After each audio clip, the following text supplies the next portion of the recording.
না, আমার সঙ্গে তৃণমূল বিরোধিতা কোনো ব্যক্তিগত বিরোধিতা নয়।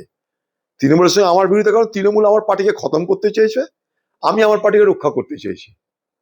আমার সঙ্গে তৃণমূল নেতা নেত্রী, তৃণমূল পার্টি কোনো ব্যক্তিগত বিরোধিতা বৈরতা কোনোদিন ছিল না, আজও নেই। আমি সে রাজনীতি করি না।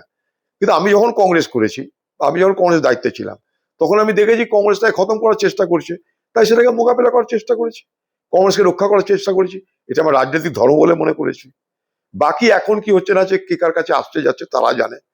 তবে মমতা ব্যানার্জি নিশ্চয়ই ভোটে হেরেছে বলেই আসছে, এটার মধ্যে তো নতুনত্ব কিছু নেই।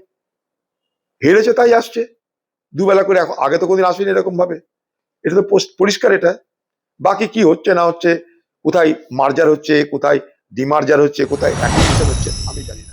আমার পার্টি যদি কোনো সিদ্ধান্ত নেয়, সেটা নিশ্চয়ই সবাইকে জানাবে, মানে ঔপচারিক, মানে ফর্মালি সেটা বলবে। যখন বলবে তখন বলবো আপনাদেরকে। আগামী দিনে যখন হবে, যখন কিছু হবে তখন বলবো। এত তাড়াতাড়ি বলার কি আছে, আমার তো এখন তাদের বলার মতো কোনো প্রয়োজন আছে বলে আমি মনে করছি না। আগামী দিনে, তার পরের দিনে যখন যাবে তখন বলবো।